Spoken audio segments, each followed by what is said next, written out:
বাচ্চা স্ত্রী পুত্র সবাইকে তুমি যতই ভালোবাসো না কেন, এরা সকলেই অনিত্য। আজ তোমায় ভালোবাসে, আগামী দিন তোমায় কেউ ভালোবাসবে।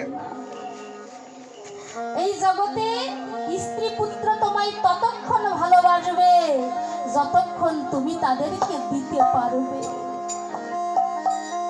এই জগতে অর্থ সম্পদ তোমার আজ আছে, কাল হয়তো নাও থাকতে পারে। এগুলো হচ্ছে অনিত্য বস্তু। আর জগতে নিত্য বস্তু কোনটি বাবা? তিনি হলেন আমার স্বয়ং ভগবান শ্রীমান গৌর হরি। তাই মহাজন বলছে, ওগো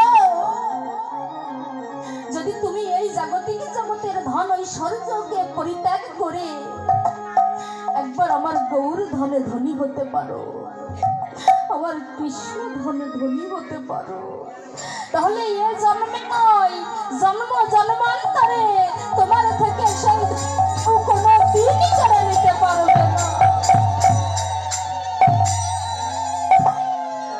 তাই মহাজন আমার পথ দিচ্ছেন বাবা। আমার শ্রী গৌরাঙ্গে দুটি পদ, যার ধন সম্পদ, জাগতিক জগতের ধন সম্পদকে দূরে রেখে যদি আমার গৌর সুন্দরের চরণ দুটিকে সম্পদ মনে করতে পারো, যার ধন ধন সম্পদ, আমার শ্রী গৌরাঙ্গের দুটি পদ,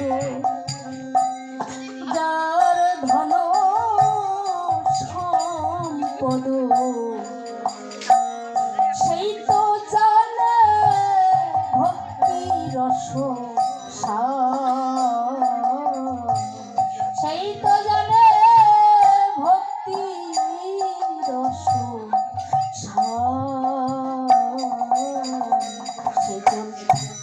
ভক্তি রসের ভক্তি রসে সারে জেনেছে, ভক্তি রসের সেজন ভক্তি রসে সারে জেনেছে, সেজন গৌর বলে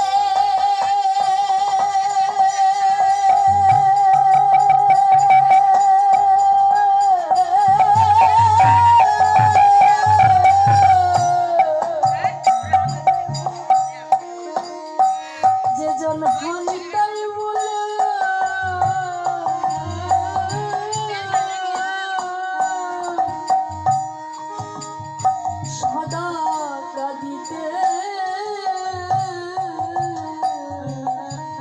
কাঁদিতে পারে, সেজন ভক্তি রসে সাজে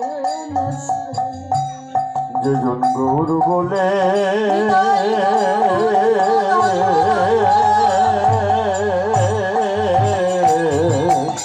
কাঁদিতে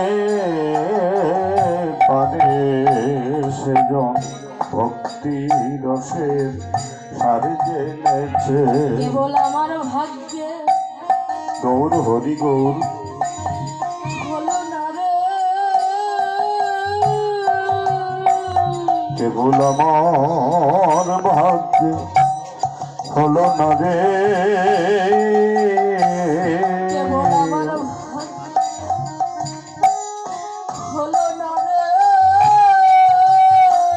কেবল আমার